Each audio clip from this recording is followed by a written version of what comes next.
All right. Hey, everybody. Welcome to another episode of Not For Nothing. And today, this is a weird one because I got contacted by a fella I haven't seen since, was it Germany last time I saw you? I have no idea. Well, why don't you introduce yourself to everybody? I'm LIOR. They call me LIOR Cifer. I'm a tattoo artist for going on 30 years and a few months. Based in New York. That's about it. That's all you got. That's all I got. I'm not going down to and read any freaking article they did about me about 10 years ago. I say the same shit, how I started, blah, blah, blah. And if not, read my fucking book. So, okay. I met you in 98. Just so we're clear. You will not remember. You're already king shit by then. I was a kid from Israel. I just moved to Miami, worked for Ken and Michelle, Tattoos by Lou. 3 months after I moved, fucking tattoo tour. Dwight. Oh, and it was at the Miami Eden Rock. That convention lit up so much shit for me because I did get to that one. I got to tattoo at, and that was you got the tattoo there. I already saw your ass. And again, this is me just moving from Israel. Israel is mostly like I would like to call it magazines. It is now magazine. And I think Virgin Record only had it, so there's about 4 stores in the whole country. I mean, small country, but very scarce. There is no internet, there is no nothing, there is no videos. I'd order some shit from Last Gasp, like a book and a half, right? But nothing. When you guys hit, this is what again, and I'm going to call them kids, younger artists, it might be my age. This was the only option of getting to know people, right? Yeah. And that was through magazines. And as someone that came from Israel, one magazine, if you're lucky, and we're talking about mid-90s and up to nothing before that. So, yes, I was already seeing your sorry ass in fucking magazines by Dan. I moved to Miami. I was tattooing 3 years, started in 95. How old were you when you moved to Miami? Like, how old when you left? 21. I started apprenticing at 16, started tattooing at 18, and then moved to Miami at 21. According to my mom, I always wanted to move to the States, so... Nice. That was nice. That was mission 1 accomplished. But yeah, I was there for a couple of years in Miami with Ami. Okay. He's the one brought me. So is he? Okay, I was going to ask you about that. Yeah, because he came and worked with us for a little bit. So I know Ami not incredibly well, and he's another one. I'm going to make a trip down to Florida and try to hook up with all those guys. Yeah. When I get down there, I had Darren here recently, which was a lot of fun. You know what's weird about Miami? I spent about a year and a half or 2 years in Miami. Street shop. And again, like I said, I'm not going to go into details. That's why I'm trying to promote my book. I went through the details in my head so they're fresh enough to understand. And in hindsight, which is the most beautiful thing, even if we fuck up, you're older than me probably. We know exactly why at this point we got to this point. We can judge our shit. Doesn't matter what we support or not. It could be like, hey, that's me. But by now you're like, man, being me sucks. So that's a tough way to say it, and you're not entirely wrong. Open your eyes. Well, you what I'm saying, right? You can't do what we did. No. Today. No. For multiple reasons. All that stuff being said, what I'm mumbling and trying to get to purposely is exactly that. Like I said, you have to do a convention to get your ass to anybody see your shit and your portfolio. To anybody that understand. That means a convention. That means a flight somewhere around the world, working illegally, grabbing all your shit, maybe a couple of merch. If nobody knows you, tough luck. You just pay a hotel, bunch of dinners with your friend. This is our college investment, right? Like one way or another. Yeah. But that's the only way to get it. Even the magazine, to get into that circle. Oh, to get into that circle was... And dude, that circle, we knew everybody. I was going, my first convention I went to, didn't tattoo that. I was tattooing 8 months, but I didn't tattoo the show, was Dunstable, 95. Met La Hardy, met Paul Booth, saw Paul Booth's first seminar ever there. Exactly. And tried to get my sleeve started, but it didn't work out. But back then, everything was different. If there was Paul Booth, there was only one Paul Booth. Yeah. And that was it. Yes, you go to England, you go to Europe back then, which was what I started Fine Line and everything through that. Then yeah, you had Ian Redding, you had Darren Stairs doing portraits. Dude, I was at the first convention, and Darren Stairs picked up color to his portraits. Oh, shit. Colored colors. It's brown and different dips of brown into the white. Yeah. And that's colored. Hey, that's skin tone. I'll give him that, shit. right? I remember Darren was hot dude, shit. Dude, Darren, Ian of Reading, fucking Ptolemy. Those are all Fiona Long. Yeah. But we had one. We had basically... When you think about those styles and shit and how unheard of it was, we had what? Carrie Barba? Yeah. Maybe one more in New York. I can't remember her name, Marguerite or We whatever. had Marguerite on Long Island. You had Julie Moon up north. You had but Pat Sinatra. very far and few between. Yeah. So, yes, I've been starting to get tattooed and going to shop at 15. Picked up the magazine and a half. I knew my 20 people in Europe, and I knew my fucking 20 people in the U.S. It was as simple as that. And it grew a little bit and here and there, but to sum it up, really, and that, again, for good or bad, we can not really argue, we can discuss this and all elements to it. That being said, this used to be a family. There used to be a tattoo family, and we're a tattoo industry now. It's the inevitable thing, the same way from musicians to everything else. Most this certainly. is life now. This is the world you live Well, in. no, Right? most certainly. I think, and again, I don't have a problem with that. Like, the first thing everybody complains about is the fact that it's like, oh, well, you're just belly aching about it's not like it used to be. It's not like, I get all that. I totally understand that. I understand. Did they say this about Woodstock? Because they saw And- the and look movie. what- and yeah. Did anybody ever read what really happened in Woodstock? Dude, thousands of people died. They got like bad acid. It was a shit show. Yeah. But the movie, what we remember is Woodstock. It's Well, like, oh wow, but right? I think it was also just so much smaller, and like you said, it was more family oriented. It was more pushed towards. It was a little more individuals. motorcycle clubby, okay? Back we were talking about Because recently. yes, late we didn't 80s. wear the jackets, Yeah. but dude, we were outsiders. That's what it was.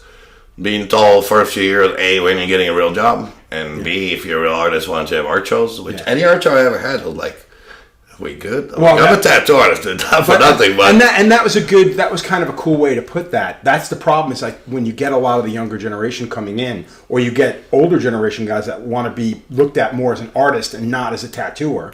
That's where things start to make these crazy changes. Yes. The problem being is I think a lot of people have realized the average person doesn't care that you're an artist. They still look at you as being a there tattooer. was a time, okay, for everything you just said, basically, the way I look at it, like, and dude, I work for Paul Booth. I work for, like, King parading the art behind it, and justifiably so. But, dude, we're people. We're people. We're like that snake eating its own tail. In the name of doing something good here, we elevated the art of tattoos. But now we gotta fucking dig through the dirt to find the one person that remembers what the fuck it used to be, right? Like, we lost our point so quick. But that's the problem, is because, like you said, by rushing to become a legitimate art form, by rushing, and what that does is it brings in more money. Those people have less to do with tattooing, care less about how tattooing got to where it is. Somebody asked me the other day, same shit. A younger guy did a podcast with me, and he asked me the same thing. He tattoos about 8 months now, but he's a fine artist before, so you understand roughly, we all deal with the same shit. And he goes, but why would people do this or that? Don't they care about their career? And my sad answer is nobody. I did a career, you did a career. Those people are about to fool the world and make so much money in the next few years that they wouldn't give a fuck because they're going to be set. That being said, we could talk forever whose fault that is. Dude, you live in a Kardashian world. It's all our... people are the enablers at the end of the day, Everybody right? sees stuff online. You guys enabled it. We might have started to... None of us rode the thing all the way home. No. We just showed you how it's done. No. We got to a point where we just wanted to make a living. Yeah. And by making a living, you got to get your name out there, get things, have The things thing blow used up. to be what? Like, and again, the thing. There's a few of you that I met and knew that. There was always a few outsiders. But the general census used to be, at least in the 90s, successful. Successful is you and your artist, or at least your artists, in your studio are busy enough to pay the rent. That's it. Nobody thought about now I get to at least make my own money and I don't pay rent. That was pretty much the extent of it. And I got a bunch of cool people to work with. My boys can come here. We can keep this monster alive, right? Well, but that's what you want. I mean, that's part of the reason I own a shop. That's part of the reason I do the things I do with guest artists. 100%. I don't charge. I mean, we charge guest artists now, especially now, because it wasn't like it was back in the day. Like anywhere I went, right. I mean, when you went away, did you ever pay a percentage? It depends on how much. It depends on how much I mattered. Okay. I'm not. I mean, you know exactly Most of the what I time mean, I and go that's to the places- sad reality of Yeah, this, well, it's right? the truth. Yeah. And again, I understand business enough. If I brought you business by my ass being famous at that moment, and that brought you internally again, just like the TV and everything else, brought you business, fair enough. People start toying with it. Yeah. People start having like, I'm a king shit studio. Most of those king shit studios do not have work. You're still booking your own shit. It just looks good in whatever medium. And again, dude, I can't really argue with it at this point in life after 30 years. No, that's really the thing. Too much water's gone. I think exactly like you. And if you guys think this guy has a big mouth, I have a bigger mouth and fucking louder because I'm from Israel. I didn't know that was a thing. It's a thing, and buddy, you grew up in New York. I've been in New York for 25 years. Yeah, exactly. I'm officially a New Yorker. You're technically a New Yorker. Yeah. Oh yeah, I'm officially a New Yorker and damn proud of it. But yeah, no, it's. No, I'm not here to lead the revolution, right? I'll let it flow, like you said. Like it's you said, sad. so it's much sad that it's forgotten 10 years later. But okay, I think that there are people keeping it alive. You can't say it's completely forgotten, it's completely over, because there are overall, I think that we're never going to be able to go back to the simpler times. I think that the people that do remember few and far between. It's just, it's, and again, you can look at anything nowadays. We're old fucks. There's just no two ways about it. Like I told you, I used to go to Spencer's. Everything over 40 was over the hill, so it is what it is. The idea this generation of how they think or how they do one thing or another, in the account that they think they have it better. That being said, yeah, like I said, with tattoos, with stuff like this, it lost so much so quick. Yeah. And it annoys me that even... Dude, if you're a guitar player, I don't give a fuck if you're 12. You'd be like, if your parents taught you right or your friends or whatever, you still want to check a couple of riffs. I check artists all the time. I don't give a fuck if you tattoo for a year, 100 years. Because I'm going to learn here. There's not really, you know what I mean? It's always something that can be picked up. Philip Lou, dude, first time I met him, motherfucker took a chair and sat next to me. I'm like, Paul's apprentice. I was like, he's like, what are you doing there? I'm like, what? Is it wrong? Like, what are you doing? Freaking the fuck out? But Philip will do it like an apprentice. I didn't meet that many people in my life, but yeah, dude, it's amazing for what we do and everything. We obviously got into it for different reasons. Well, certainly. It's nice that some of us can keep it alive anymore. It's funny because New York show just happened. Dude, I'm 47 and I became like authority. I became like fucking old school and New York old school. And I'm like, from the 90s? Yeah. But right? It's like we know people from the 70s. That you know what I mean? Even, that New York show, you're talking about the Empire show? It's not even like an actual... Oh, that's not a show. No, that's not a New York show. That's a bunch of people from all over the fucking country converging on New York. And it's like the Too Cool for School group. I mean, I know my old boss Civ is taking back the New York convention, the initial New York convention. Everybody's like, "You going to it?" I'm like, I didn't get an invite, so no. I am not working it. You're gonna go down. I mean, I work for Hustle. Hustle has some booths there. I basically told them ahead of time, even if you would ask me, no, dude, that's gonna be old school shit because I saw the names on the list. Mike Ledger, again, like I said, with the Empire. I don't really like that show. I don't support any, really, from beginning to end in this show. I'm not going to go into details. And again, so this is where we start getting into the politics. Dude, I'm not only a tattoo artist. I helped Paul Booth put fucking 4 or 5 humongous conventions, 2 of them in a Coliseum. Yeah. So, very early in my career, not cool at all, I got to see the bullshit. I wish I was a little more naive for a few years. Maybe pick up a trophy that I give a fuck that I actually deserve. Yeah. It is what it is. But yes, especially when it comes to shows, when it comes to shit like this, dude. Just like our politics. You're basically shitting on me openly at this point. You know what I mean? It's like, if I'm good enough to book my own clients in your town, then I can pay, again, even a handsome sum and sit in an amazing shop, or pay even less and do whatever. Or do what I do if I don't give a fuck about anyone. I just tattoo in my hotel and fucking bag it up. Yeah. I really don't care. If I'm paying you, which is 4 digits now, whatever the fuck it is, what have you done for me lately? Well, and that's the problem with the conventions. I've seen you talk to other people. Yeah. That's exactly, there's a give and take here.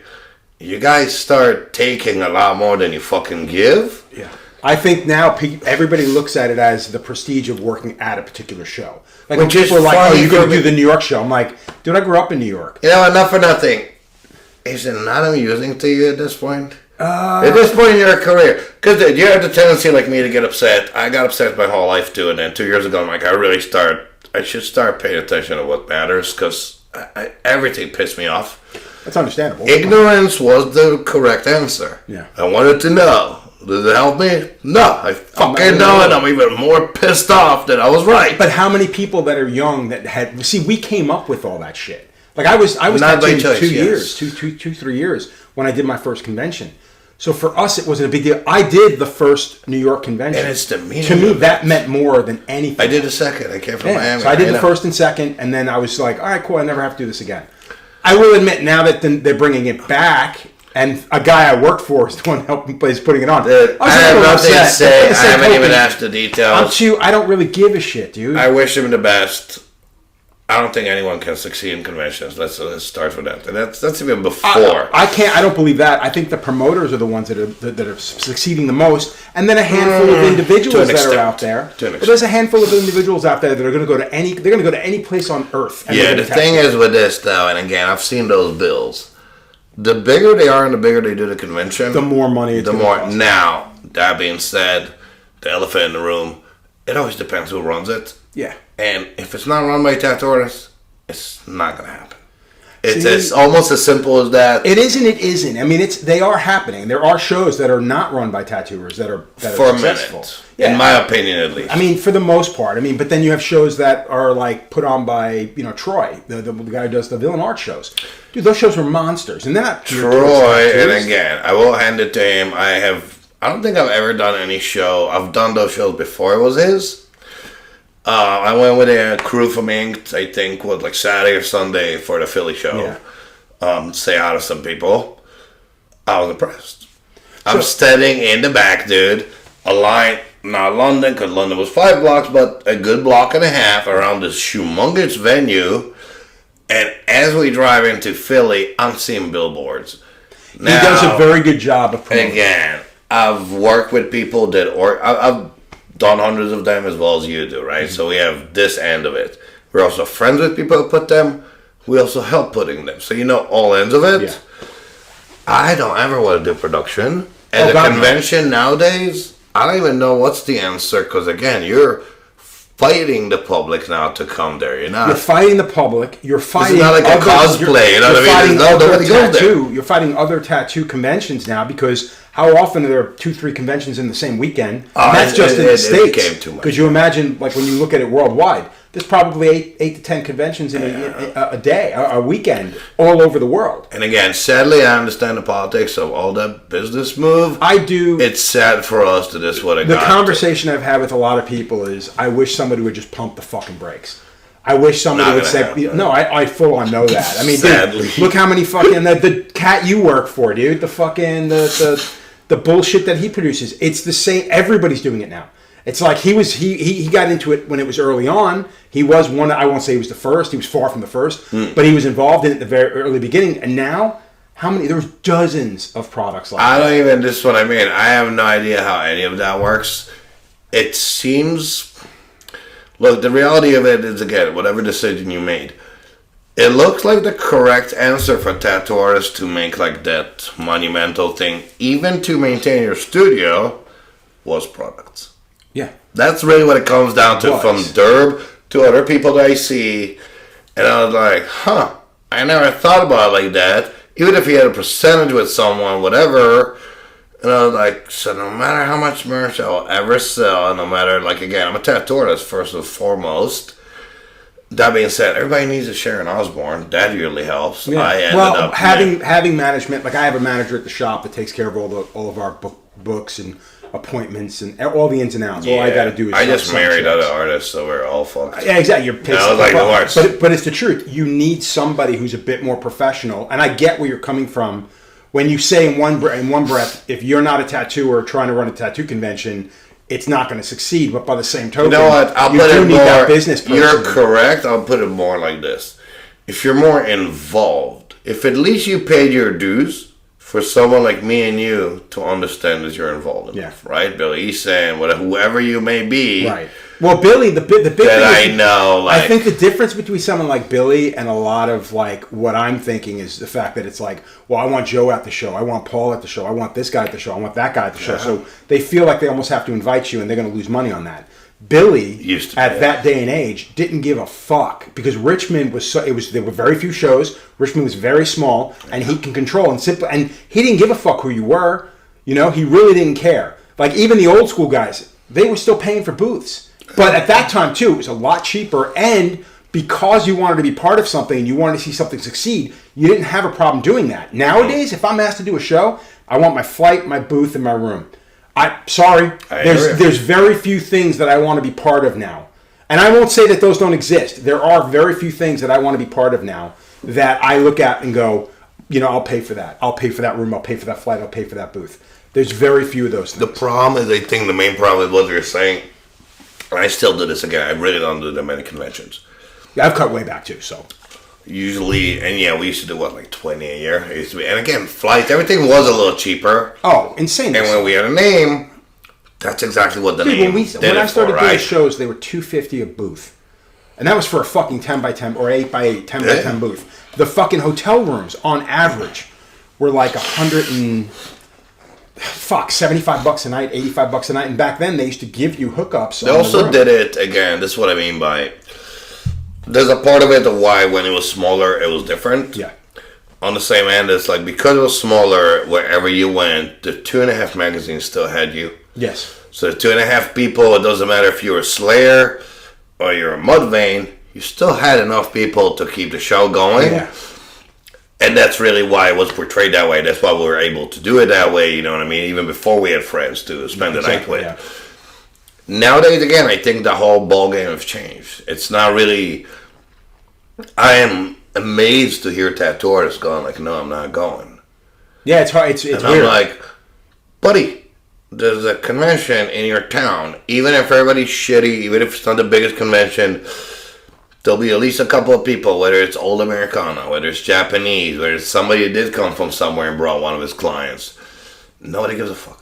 They're literally satisfied with Instagram, which is like, that's not real, right? So, like, but there's two sides to that coin, because we do the same thing here, and I'm of the opinion that a lot of times, I get it. If you're local to your town, then yeah, you do want to kind of do the local show. Even if you're not participating. But that's the I'm talking about people not even going to see it. So that's a good point. Participating, fair enough. I understand exactly what you mean. Some local shows I'll go just to check out. Because we used to go to represent. Yeah. It used to mean something. Yeah. Back in the day, it right? It doesn't anymore now. Now you'll go around, you'll walk the floor, maybe two people that you know are at on the floor as well. And it's funny because you'll be some old school dude and be like, fuck yeah, they still gave you a booth. You know what I mean? It'll be like some shit like that. But again, my problem too is everything has changed so dramatically that I don't want to do those shows anymore because the quality of client is not what it used to be. People now go to conventions. No clients. Huh? There is no. It's amazing how many of those shows, and I don't give a fuck if you're king shit in editing. Dude, I've done enough of them to see your video. There's no people there. Well, there's the best is when you know what I mean. It's like the 2.5 people shot, yeah, probably brought their clients with them. Even Empire, there's been people getting tattooed for 3 days straight, 10 hours a day by some crazy color guy because he wants the trophy. Dude, we have so many opinions about everything, and dude, it's not even that nice of a trophy. The last time I was at Golden State, it was the same thing. I sat with the Sullen guys to do their podcast, and they tried to call me out live. I'm not even going to get into that, but do yourself a favor. Check me out on Sullen. It was fucking entertaining. Yeah, at what part of the day? But the thing was, I didn't work the show because I felt it was such a shit show of there was very few people through the door, and the ones who went through the door weren't really spending money. There were a lot of people tattooing, but these are all Europeans, people from all over the country. But dude, they're basically there. They would have been tattooing out of the shop that they were going right back to do a guest spot in, or they're going to tattoo on the floor. And my problem with that comes from the fact that if you're bringing somebody through the door, you're making them pay for admission, you're making them pay for parking. Mm-hmm. Chances are they're going to spend a night there, so they're going to pay for a hotel room. You would have tattooed that same person at the shop, but now you basically. I'm the same like you, which is why I stopped doing conventions. And dude, I've hit up a few conventions, even in Jersey, conventions. Dude, I've known the people who run them. I've known them when they're apprenticing, right? And I'm like, honestly, my friend's doing it. I'd love to do it. Fuck it, you're around the corner. But I'm not paying, right? I'm not even asking for a hotel or anything. I'm like, I'm just not paying for you for the booth. I usually don't get an answer. Sometimes it's kind of like... Which is kind of fucked up.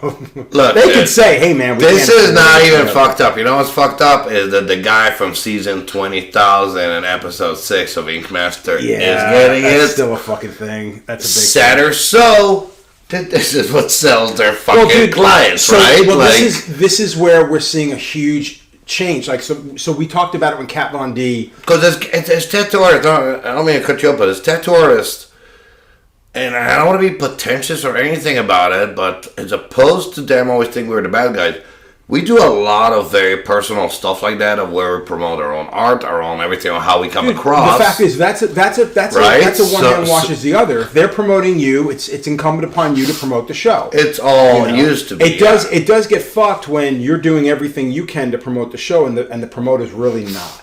You know what I mean? But this is what I mean. It's kind of like that. If I roll into your town, there's not a poster in sight. It's scary. I already know. I've learned that from Berlin. When they fuck, you know what I mean? Like, I learned it from a few towns that posted the shit out of it, legal or illegal. Well, I mean, I think it's going back to an old school manner, because you can't rely. When we first started doing our art shows, we used to do flyers. We used to do cards in the local establishments, whatever, for Hope. And then social media started becoming more of a thing. We pulled back from that. And then we started relying on social media. It's a part of the social media problem. Exactly. Because everybody... Look, they're doing their business, right? They're trying to sell as much as they can. That being said, because of the whole algorithm thing, they kind of bite you in the ass. Yeah. Because if I roll into your town, and dude, we're tattoo artists. We all have the same shit. I don't give a fuck if you're doing kanji. I don't give a fuck if you're doing bodysuits. I don't give a fuck what your age is. We kind of live with the same life, or at least we used to. To that extent, if you even have 1,000 studios in your town, like Berlin, like wherever the fuck, and I just walked into 5 of them, then it was like, oh, the convention is this weekend? Yeah. So that means you're putting all your eggs in one basket and counting on social, while knowing there's an algorithm, but this algorithm just cockblocked you, dude. Because if you're one of the 1,000 shops in your town and there's an event or whatever the fuck you're doing, you would think, and I am no PR person, this is the first people, because they're in town, they're going to come to your show. Exactly. But this is where we live now. And dude, I've been talking to a lot of young people trying to recreate my name years later. And not really recreate, but to get to that crowd. Right. It's a mind fuck. Because it's just no common sense to it. It's almost like learning how to use the Photoshop or whatever we did, right? It relies on the client to be smarter than they actually are. And the correct client. Dude, I worked with a guy. Well, that's what I'm saying. I worked with a guy who did a guest spot with Ket Von D years ago that got him 100,000 followers like the day after, right? Just because she posted. Those days are gone, but that's literally how it used to work. But nowadays, there's a version of it, right? Well, the problem with that comes from the fact, too, is where are those clients now?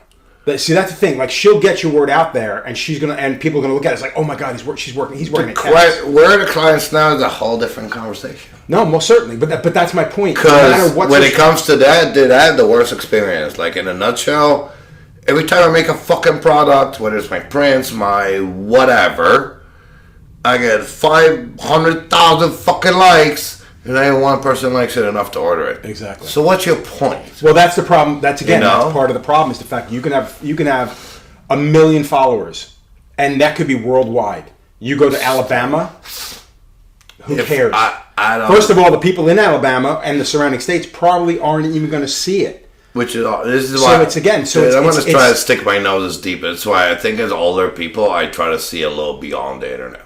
That's pretty much all it is to it, right? So, to be honest with you, I'm not going to talk about it here. I'm just going to bring it up. But Tom Strom, Jackie Sandylands, my wife and I we're creating an app. And hopefully, by the end of the summer, we'll be able to make the announcement. But yeah, the idea is to get away from fucking social media. It's not ditch out on the whole technology end of things. It's not giving away. Stop relying on something. I don't even think it's giving away. It's not. It should even be your selling point. Because there is no giving away, okay? Social media makes you feel good as well as fucking heroin. It's dopamine in your head. It is what it is, admit it or not. And, again, whatever. Whether you're 12 or our age or however you portray it, right? How many hours a day you do on it. I'm king shit of giving you shits for stuff like this because I'm way too cool for school. I'll have tattoos since I'm 15 and long hair. But dude, I'm on fucking social all the time too, like the rest of the asshole, like in kitty fucking videos. At a point, you get to a point where you feel like that you have no choice. You have to. No. It's a good business move. I love those people too when I ask you once in a while, especially like Facebook or whatever, to get to your limit. And again, dude, I don't have nearly as many numbers. I got hacked twice already. It doesn't matter, dude. But it's funny that people go, all these people are your friends? I'm like, no, I have my friend's phone number, dude. it's all for business, and that's exactly why I'm here. What I'm saying is, I don't think they need to separate themselves. It's almost like it'll be a reminder, what the fuck matters? Why are you here? Yeah. Everybody's trying to be Amazon. And what is Amazon? It's the Walmart online. Yeah.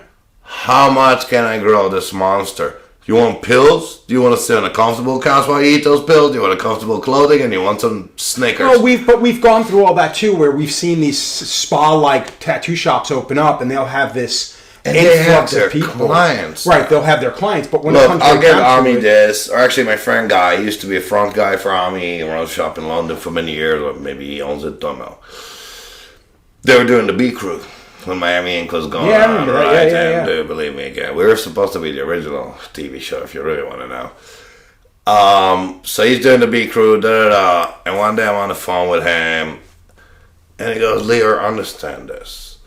And this kid's been around me, again, he's half a year younger than me, but he started piercing after me, and eventually he started tattooing for me. But he goes, "We both deal with the tattoo world, but we deal with a completely different spectrum of it, right? Our people here are paying us $1,500 for a fucking $150 tattoo. Whether they admit it to themselves or not, we are all in the clear that about $1,300 of it is to get a picture with fucking Ami." Yep. And dude, I'd like to tell you I'm better than those people. I'm obviously not. Who the fuck am I to judge? But this is where we are now. So if you overcome the world with that many people, do one thing or another, like you said, we'll meet the one old guy, remember who the fuck we are. Yeah. And maybe this guy just brought... I keep having people like bringing me their kids, which really sucks. But it's great. Not sucks, but it's no, mentally I get it. It makes sense. It's the next generation. But dude, and I work in shops, like I said, I work in Hustle now, I worked in Inks, I worked in fairly big stuff, which again, most people have no idea who I am, which is fine. But they'll be coming in and they're like, "Oh, what, you did all this?" And I'm like, "Uh-huh." Like, how long ago? Like 15 years. I touch up in sight. Yeah. And the eyes, the opening eyes, I'm like, where did you guys learn how to tattoo? Wasn't this always the meaning of it, right? That's one of the things that always comes up, is because we look at generations now and we look at the stuff that they're doing, and it blows people's fucking minds and what it looks like. Artistically. But again, we need to know what that's like. When you see something in 15 years, then we're gonna know. Well, that was worth it. There's a line again. If you're making a suit, then you know how fabric works, and you're making a freaking car, then you know how metal works, and you're making a building, you know how concrete works. It's a fucking tattoo. Yeah. And believe me, dude, I was very fortunate, even for my first tattoo, to walk into tattoo shops, early 90s, even the one in Israel, that we broke off from the walls, right? Yeah. When it was like, "Hey, man, I can actually do this shit from the book on you now." And that was a big whoop, which, funny enough, we're back to Flash. 30 years. Sort of. 30 years all it took. I'm like, awesome, dude. I love Flash. But it's exactly that, right? Like, the artistic level of it. This dude, you know what, like for me actually, personally, the most impressive is people like Bugs, or people like, even not even that extreme, but I can still see exactly what the portrait or the image or whatever the client wanted to portray was, but I can 100% see who the fuck did it. Well, that's... the Dalis of tattoos, right? That's huge to me. That's been one of the things, that's been one of the talking points in a lot of cases, because people look at it from the perspective of, like, I want to know who did my tattoo just by looking at it, because that's what mattered back in the day with us. You could look at your work. I'll give humanity a chance that some people still care. Oh, no. But as we both agree, not enough. No. And yeah, it's hurting both our business, for example, but it is what it is. That's where I think that's where clients need to get more educated. Like, one of the nicest things is when people, like, you know, they'll be walking down the street and somebody I've done a sleeve on or a leg piece on or whatever. And they'll be like, "Dude, I was in, you know, Barcelona. I was in Florida. I was here. I was there. Somebody stopped me and said, 'Oh my God, that's a beautiful tattoo. Is that Joe Capobianco?'"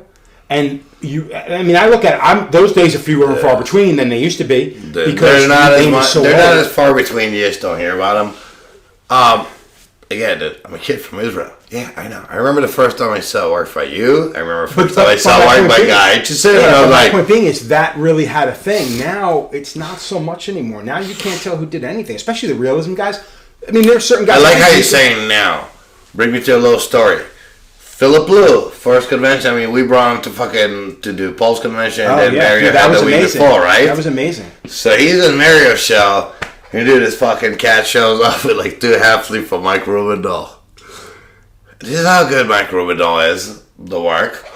And Philip looks at his face and looks at the tattoo. He's like, did I do that?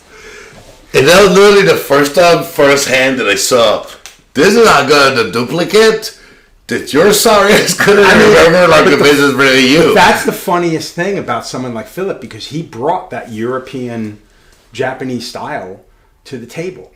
Yeah. You know what I mean? And then you had like guys like, let's say, Bernie Luther, and then you had Mario come in kind of quick on his heels. There's a touch. There's a touch there that, again, we used to be able to see, nobody sees. No, I mean, even when I worked for Paul, again, dude, this guy was an idol all these years. I ended up being his apprentice 6 years after I tattooed. I threw everything out the door, fucking learned from him.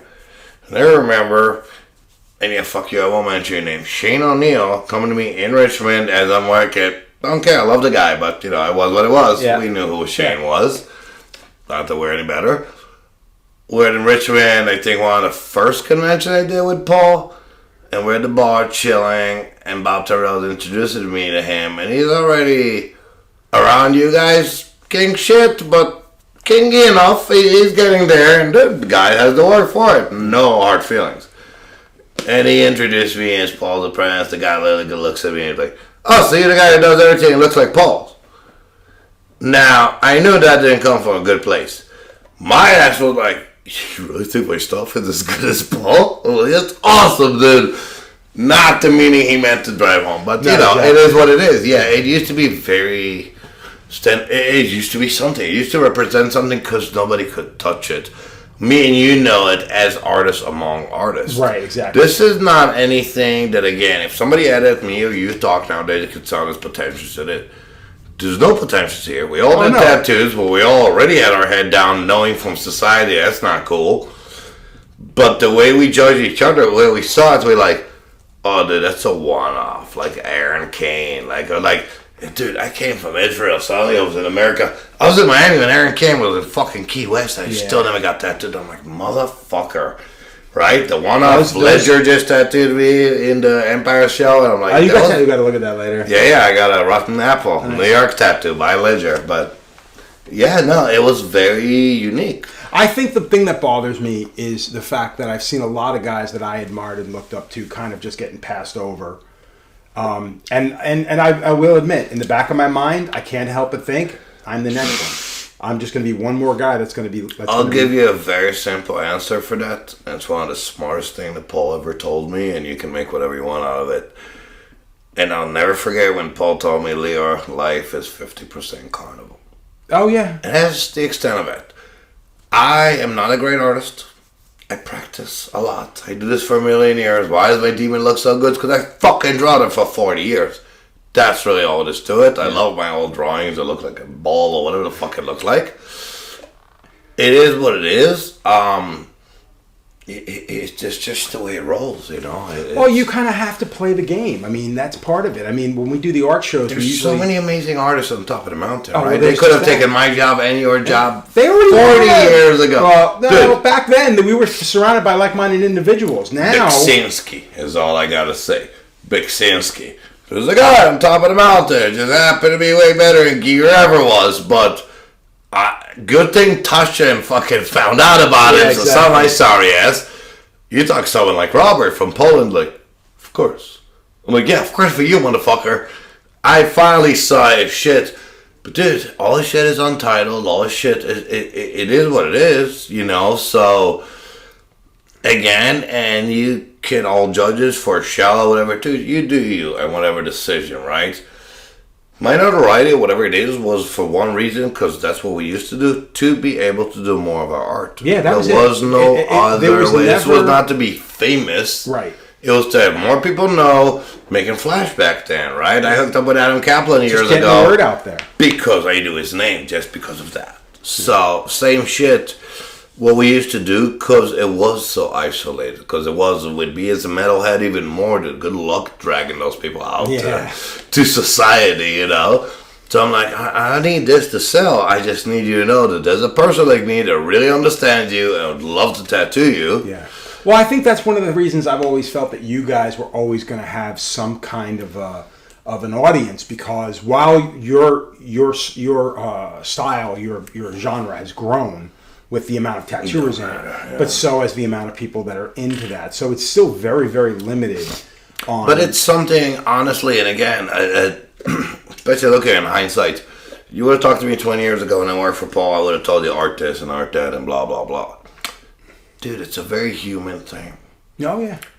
Not for nothing, Joe. You put big tits on your tattoos. Sex sells. Yeah.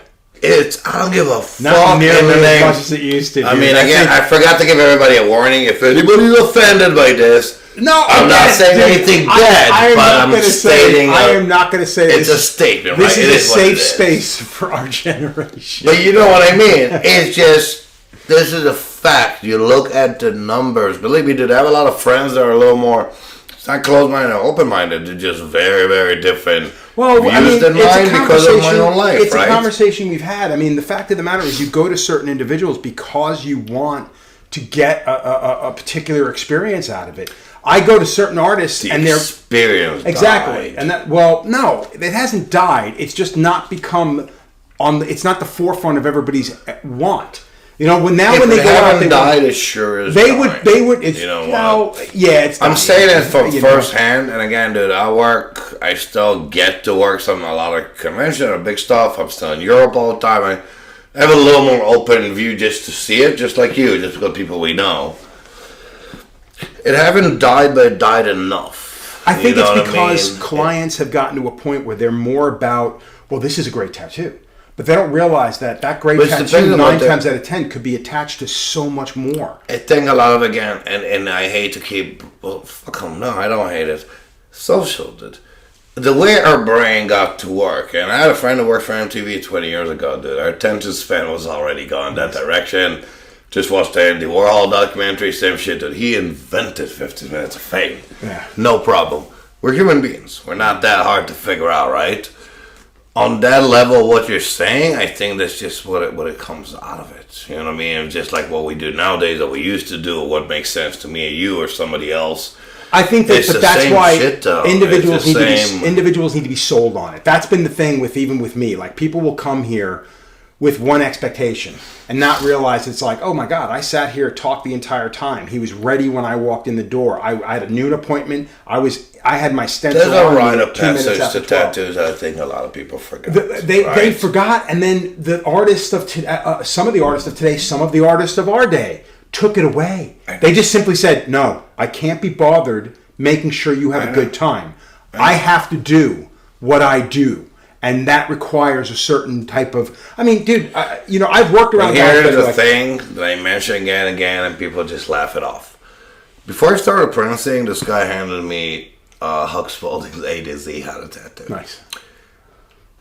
I cannot even imagine to describe to anyone. It's almost as mumble as fucking Mein Kampf. It's literally like there's so much shit off the fucking shelf there, right? It will. I haven't read it in a while. Probably offend half of the world. That being said, it had a few pointers. Well, yeah, because it was, especially at that time. One of them is exactly what you just said. You're a fucking tattoo artist. You're not selling another pair of shoes. If you're having a bad day, you either get over it and leave it at home, or you either don't come to work and understand the meaning of what you're doing. I don't care if everybody can take it off now. For us, it's still permanent. For us, there's still... And if you're the kid with no tattoos at all, I'm going to still try to talk you out of the neck tattoo. Yes, if it comes down to it, I will do it so at least you have a nice one. But yes, I'll still make sure you know I'm not cool with it, right? Yeah. For what it is, for what I'm okay with going to sleep with. It's as simple as that. Well, because you got to live with it as well. But, like you said, what it changed to, there's a level of changing to one extent that me and you want to stick with a change, or there's a level where we are now where it's like, this is fuck you, dude. It's a matter of like, really makes no sense anymore. You're not doing anybody a favor, dude. You're drawing on their skin. You did not invent a freaking wheel, so get over yourself, right? First of all. And as a tattooer, I think the most important thing is really about just giving something to somebody that they can grow with. That's how I've always. I love explaining to people, right? I love explaining to people. And actually, dude, I can tell you for 20 years, you'll get the same explanation every time as if I never did. And they're like, dude, I know I'm wearing your stuff. But explains to them exactly that. Yeah. How this stuff's going to become this. What's going to happen here. What's going to happen there. If you want, we can touch this up. But Guy used to do that, right? He used to show you on Photoshop exactly that. If this blurs out, do you see the fucking density on my line? That alone will hold it. A little shading. Like, Yeah. we have a lot more thought into what we're doing to you. Well, because than you it's think. about doing a longevity piece, not just something for the photo. It's again, Which is something that's been an issue since the '90s. But I skateboard for years. I'm a tattooer, so I'm sculpting in your skin, right? So when I did art for skateboard, I was using the concaves. But this or other shit that you do, art's kind of like outside the box. And then you see other people nowadays, and they do exactly what they do in tattoo. They slap a fucking image on whatever fucking surface there is, because this is 2024 and this has been gone since a good 20 years.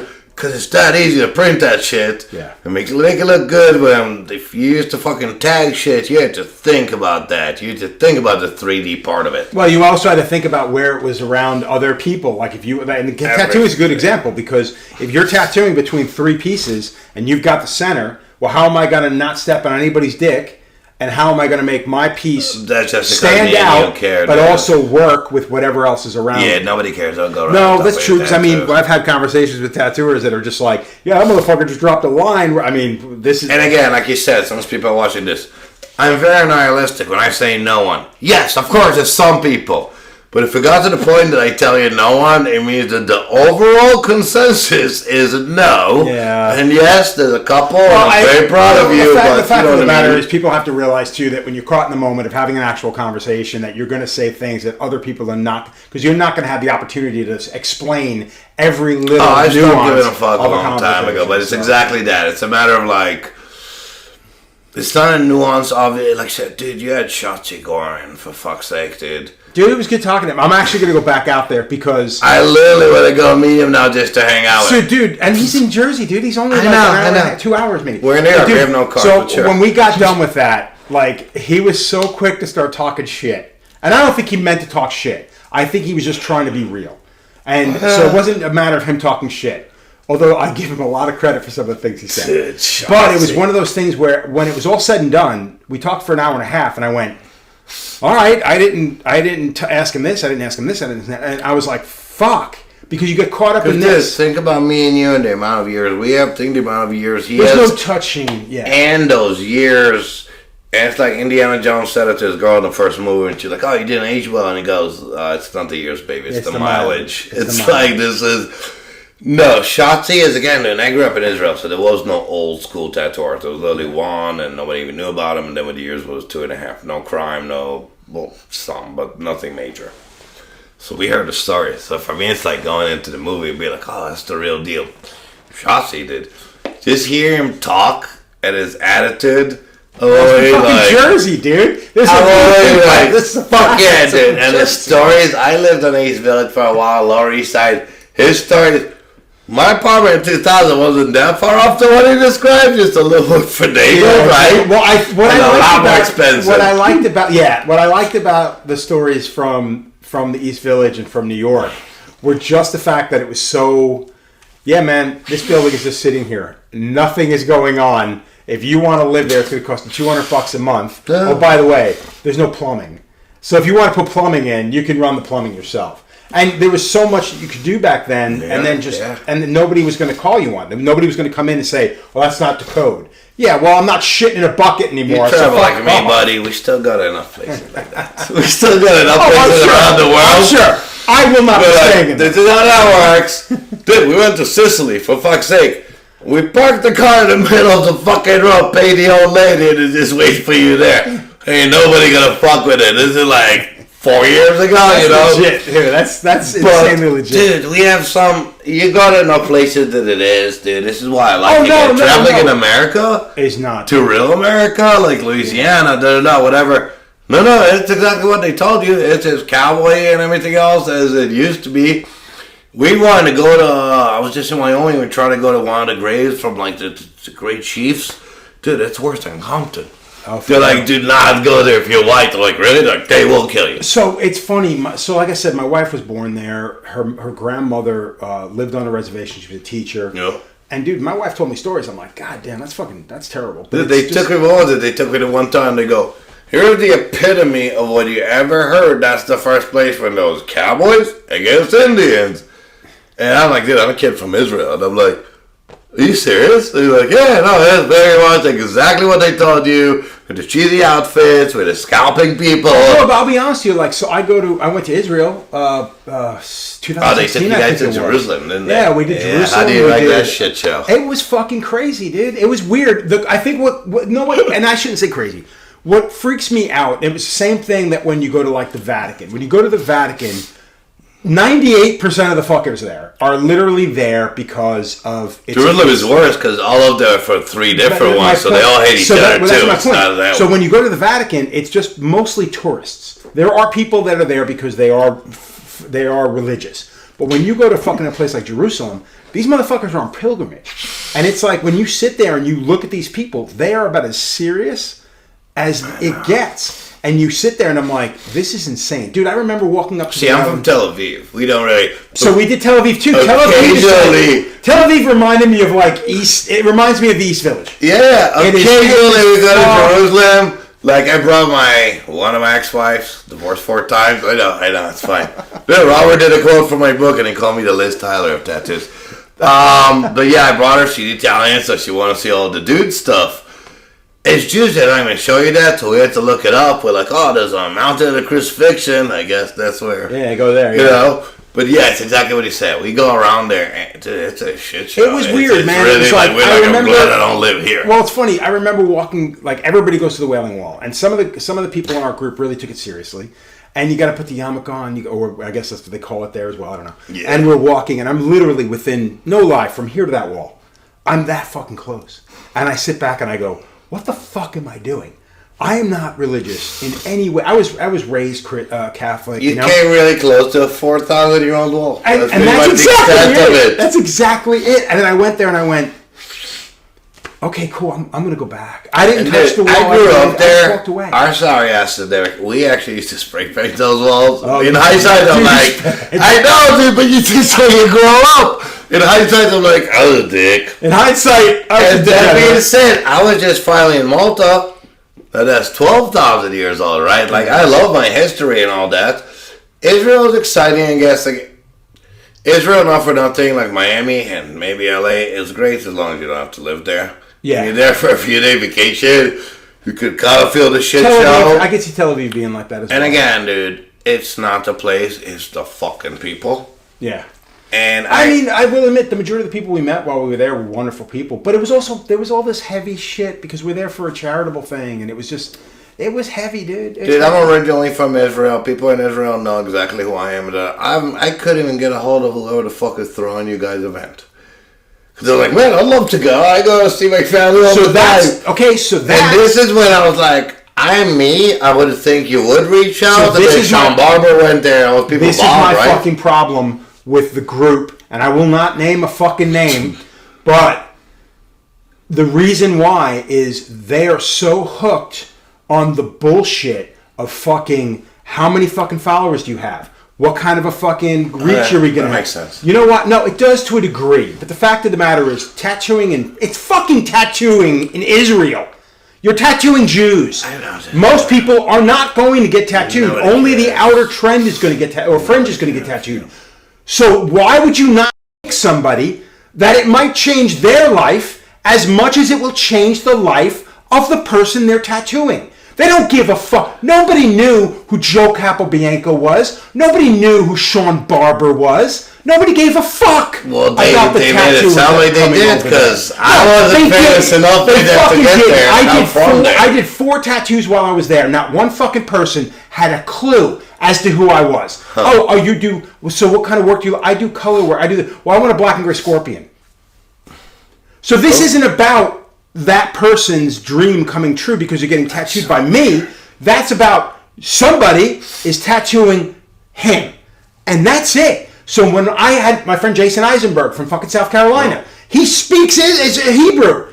How the fuck are you not going to have him come to your event. So, dude, it got to a point where I'm like, you know what? Stop fucking calling me. And this is what I mean, dude. It's me and Gil fucking Zachary, and there's enough of us. We're well known enough, buddy, especially you in the would country. bring something to the table that Sean Barber, myself, Russ Abbott. Yeah, I know. He's one of those white brothers it fucking gets. You're taking him to Israel twice. He probably has fucking twice. No, what name? There's no fucking name. We've already been through that. They don't care about the fucking name. They care about the name here because it makes them look better in the States. Mm-hmm. Are you doing charity? Or are you looking for props? Are you looking for a fucking pat on the back? Are you 15? And ain't nobody doing. Oh, and you were nobody offending people. A lot of people didn't do. Dude, Are we still in frame? Everybody's in frame. Yeah. I just wanted to make sure because it's getting a little.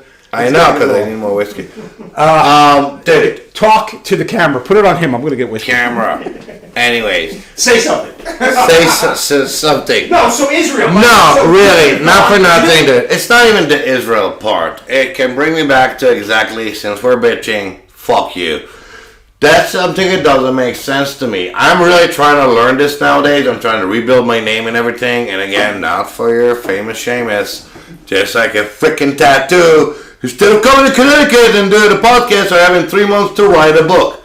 People are like, what happened? You wrote a book. I'm like, we always told to write a book. And I always told you I was too busy. Sadly, I had so much time on my hand that I wrote a book, right?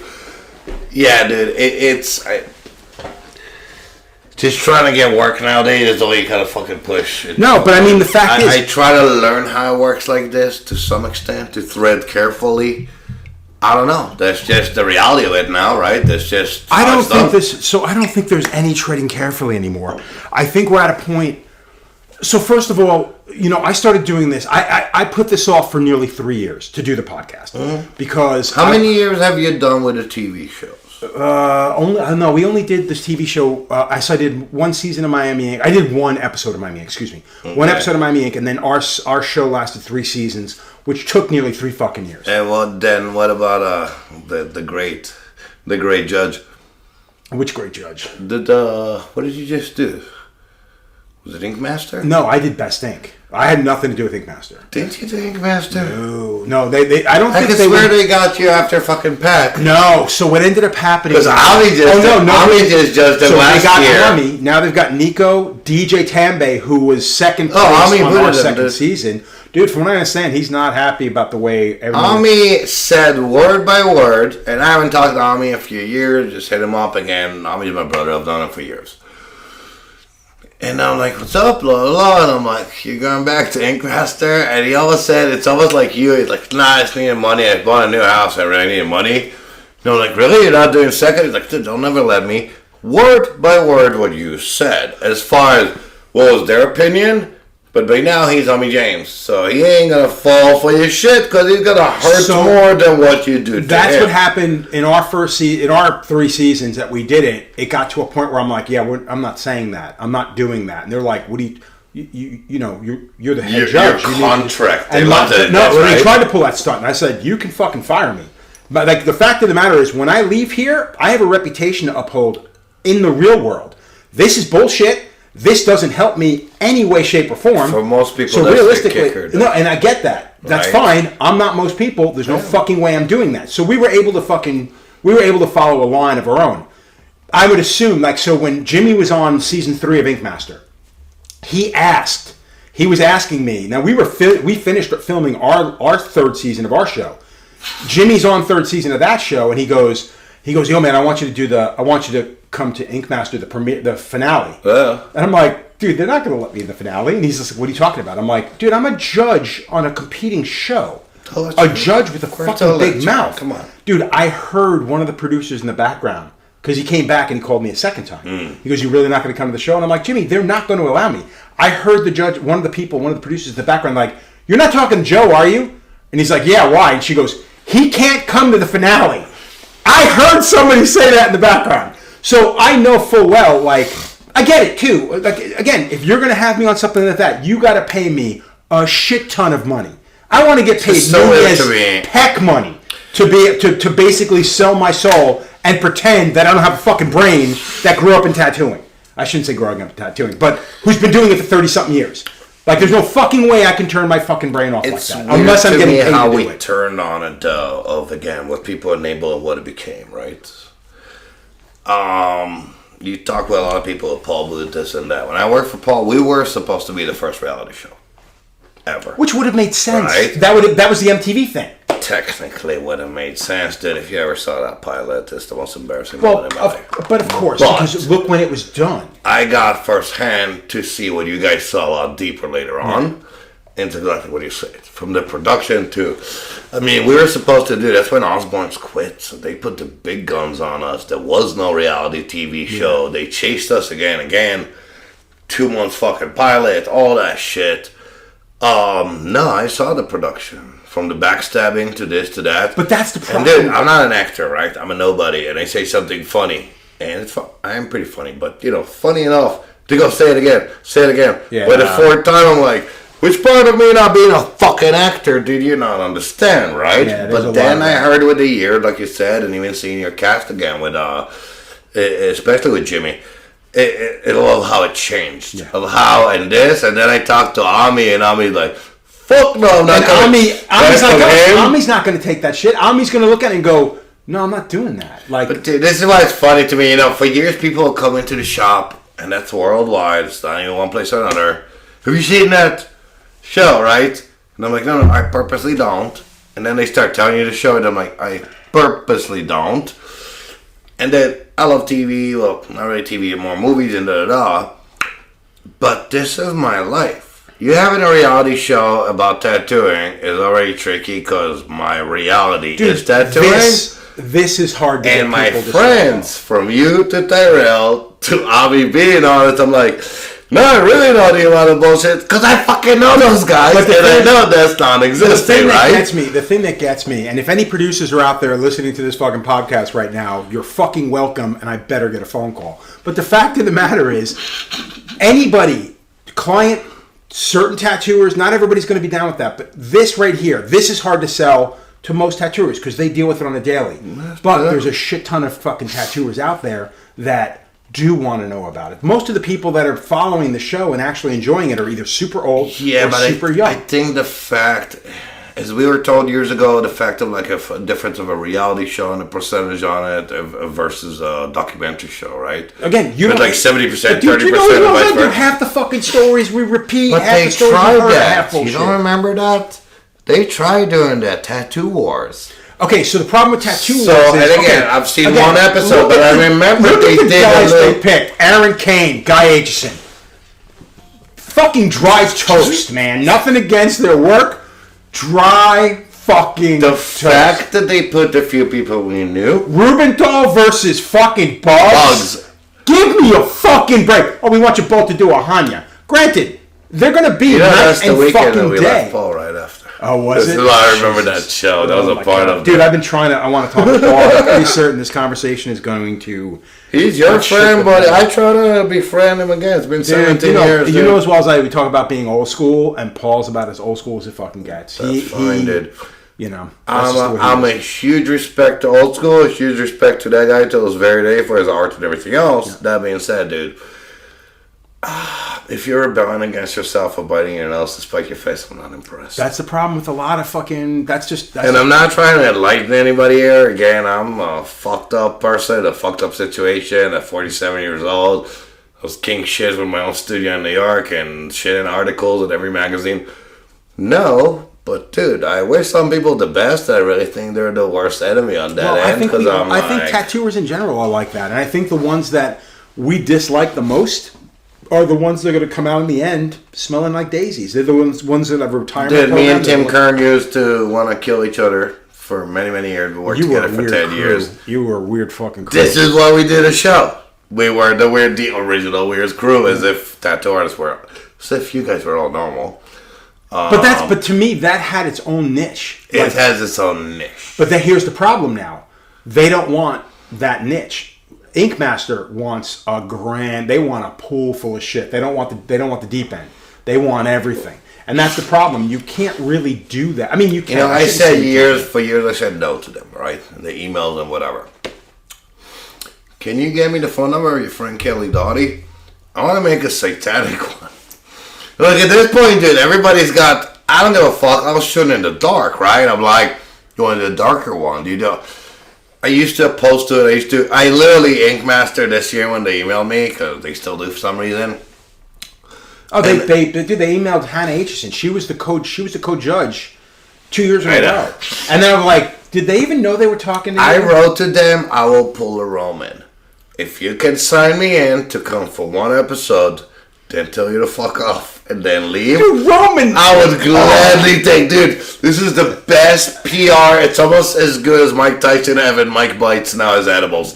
This is like, talk about making PR for your life. And then I'm 47, I'm trying to do something. If you reached out to Ink Master, the only thing that would hold them back. I know is the fact that there's no fucking way they would have to bounce you episode 1.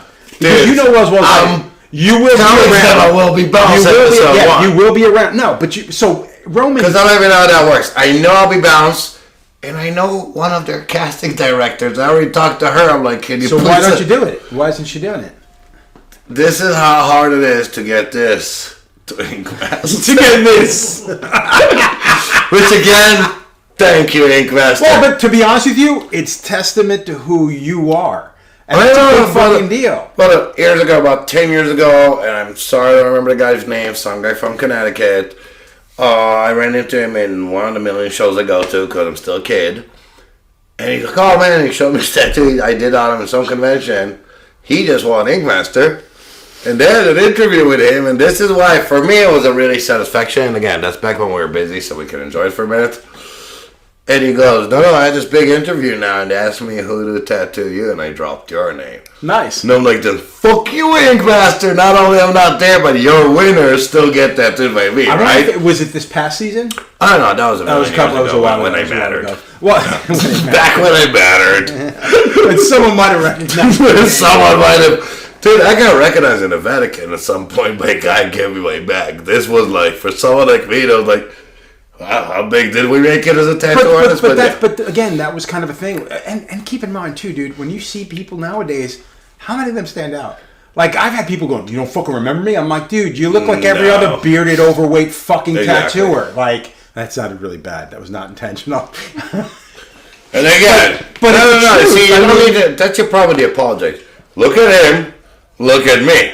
Not that there's anything wrong with it. We're walking down the street, somebody's going to recognize. Seinfeld said, not that there's anything wrong with it. Somebody's going to recognize. No, but it's the truth. I mean, it's just a different day and age. So it's like, nowadays, it's not the same as being...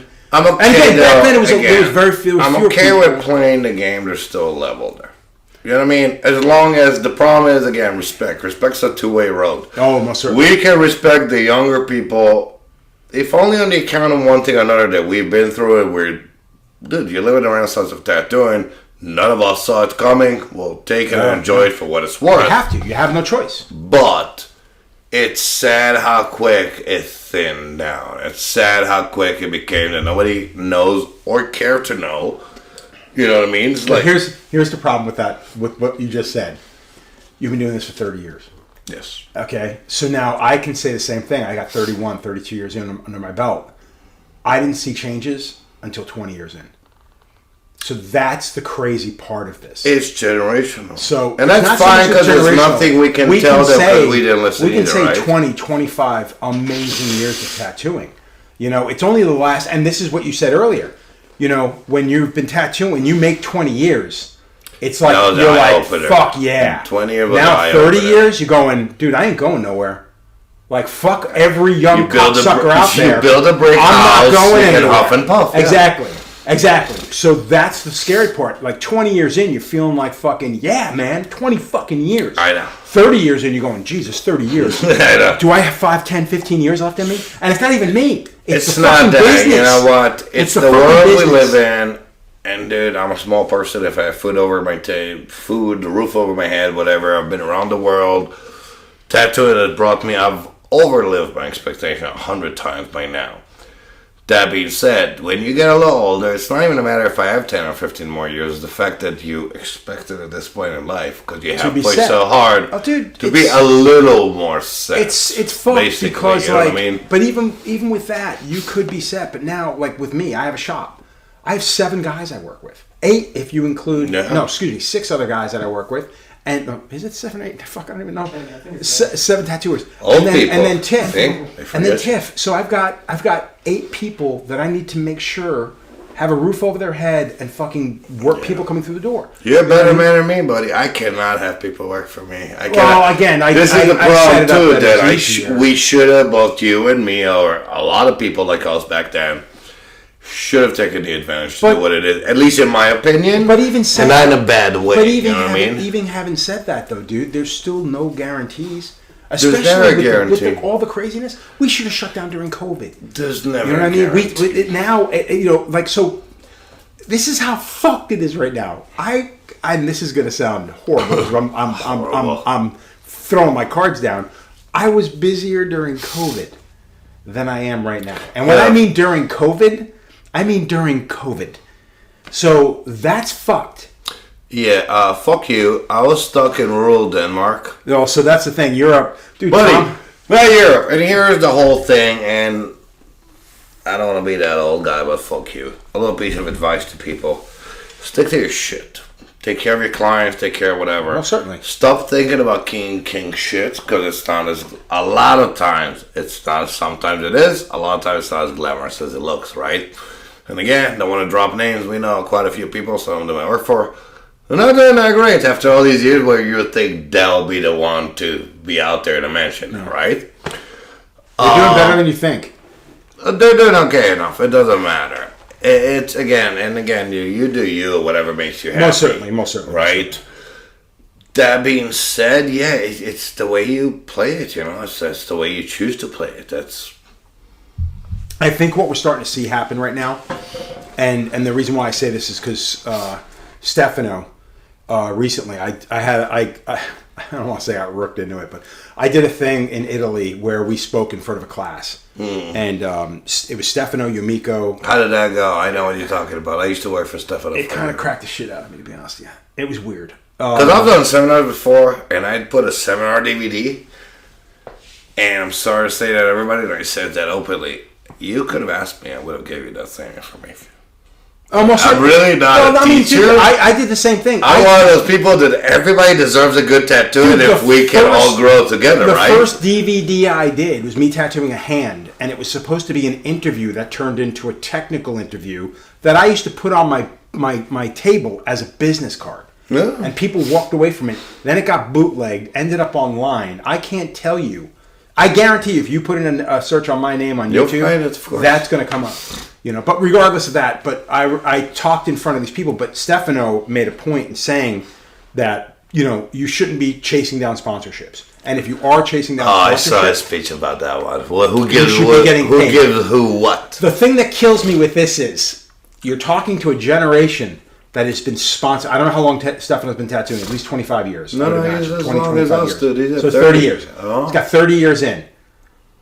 We've been sponsored. Like, I can say, like, technically, maybe, like, I call it a sponsorship. I call it a friendship, not a sponsorship, because most of the people... The biggest sponsorship I had was Ted Sol, and I've been with them for about at least 13 years, and those guys always took care of me. Exactly. No matter how big they became. So the thing is, like, I always became friends with the individuals that I got gear from at discount or free out of friendship, because I helped them, they helped me. It wasn't a matter of getting free stuff, and it was stuff I use. It's stuff I would have paid for. Oh, dude, me and Paul used to, we really, from the get-go, of plastic, right? Because Paul's on the road all the time, so he taught me how to pack and all that. We're gone 22 years, something like that, with plastic. 20 years, like a long, long time. And then came Tatso. I was on my own, too, by Dan. I was like, wow, it's clear, it's tight, it's little, loved it. I literally texted her exactly that. I emailed her, I'm like, I'm going to buy a product. Either way, I really like it. I honestly do recommend it to people. But that's why, like I said, I was a little more famous. I had articles, I had this, I was doing conventions every other week. They want to join your thing. I'll never forget that email. So, they go like, our roster is too big. Then they go, hey, by the way, how many conventions do you do a year? When I dropped the number, they're like a day later, like, welcome to our team. I was like, nice. But see, now that's where I think Stefano, what he said makes sense, is the fact that you brought more to the table than 3/4 of the individuals they're already sponsoring. That's fucked that you're not getting something out of it. Now, that's how I always looked at it. Like, I always looked at it as, if I'm going to do something for you, you've got to do something more than more for me than give me a $15 tattoo machine. You know what I mean? There's a give and take. That being said, because you are talking about Stefano also knows his way of doing business. I can't really judge it. So he is very much. I'll leave it at that. And again, all the power, whatever we do with our career. If you want to do this or you want to do that, then all the power to you. You're a great artist. You deserve it. I do have all sorts of weird stuff in my head about how a lot of those people handle their business nowadays. And I will bring it out, including anyone, and I'm sorry, my brothers, that supported fucking Bang Bang and his little magic shit. So, again, I don't even want to go there, dudes, because this is not going to ever end. I so want to go down this fucking road. I so want to go down this road. 3 days of tattoos, worldwide. 5 people on my hand I have an issue with. And he is the only one of them. Well, because he's a fucking whore, and I don't even know him. You're not a good whore, though. You're selling me like a fake whore. But the fact is, here's the thing. I can only hope that those guys got paid scads of money up front. No, because I don't know the number because none of them will say it. It's definitely 5 digits. It's not. Did they actually get paid to do that? At least 5 digits. Oh, God. Are you serious? And brother, I've been semi-homeless for 3.5 years since I came back from Europe. I would love to get paid a chunk of the clip. This will be bright night but you have to believe. But there comes a line that I make, and this is like, first of all, I don't want to relate to that guy in any way, shape, or form.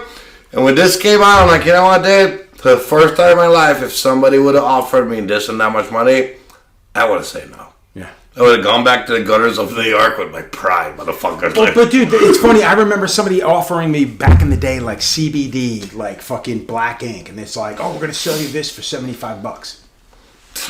You're gonna sell me a half ounce of pigment for $75 because it's laced with CBD. Who cares? Well, yeah, but you pass that on to your client. I'm like, no, what I'm trying to pass on to my client is a great tattoo at a fair price because that's what I do.